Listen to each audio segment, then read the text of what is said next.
Hey everybody, and welcome back to my channel. This is Dr. Krashek speaking, and I'm very excited to be here today. With the new season coming pretty soon, a lot of teams have made some upgrade and some team didn't. So today's video is gonna be about a lineup prediction for the Montreal Canadiens. So a couple of new players in the lineup, and I'm gonna make my prediction about it. At the forward position, the Montreal Canadiens have a pretty fun mix of young player and veteran.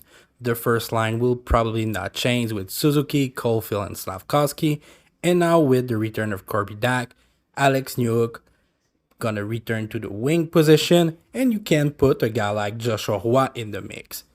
Also, a guy like Emil Henneman will be the other maybe wild card on this lineup because RV Pinard is hurt until November. So probably gonna be on the third line with Christian Dovrak and Josh Anderson and Gallagher, Evans, and Armia on the fourth line. So why Joshua Roy and Henneman? For me, Roy is a pretty obvious answer to a problem for the Montreal Canadiens. Joshua Roy is full of talent and have proven in the AHL and the QMJHL that he can play in the NHL. For Henneman, in the other hand, it's more a question of fit. I think this guy could be a very good player for Josh Anderson and Christian Dovrak because he loves to play a simple style of game. Henneman play with speed and physicality, and that fit very well in the third line. Also, he doesn't need to clear the waiver. I think he's a better fit for Anderson than a guy like Owen Beck, Shane Farrell, or even Philip Massar. For the rest of the lineup, a lot of guys have a lot to prove this year. A guy like Armia, Dovrak, and Anderson, if they want to sign back or being traded in the next summer, they need to have a decent season. On the blue line and in front of the net, not a lot of things have changed for the Montreal Canadiens. But I kind of see a moment of passing of the torch happening for this lineup. And yeah, this is gonna be interesting in the training camp. But I kind of see Madison, Goulet, and Hudson on the left, Mayu, Jacky, and Savard on the right.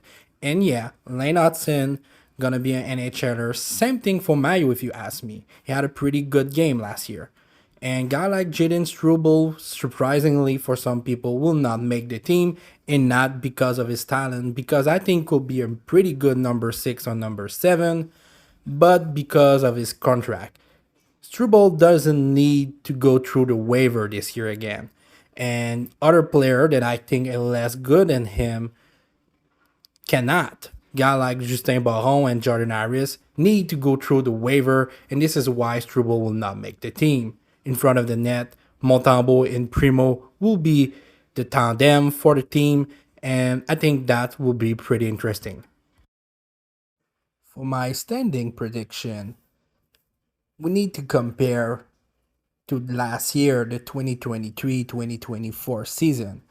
Do I think the team's gonna be better than last year? To be honest, a little bit. We're gonna have a little bit more point, a little bit more victory, but we're still gonna be last in the division.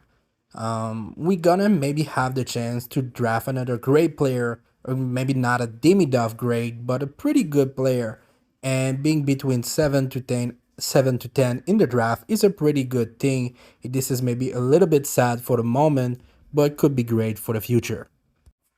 So that was Dr. Krashek with the lineup prediction for the next season. If you like my video, like and subscribe, and I hope to see you next time.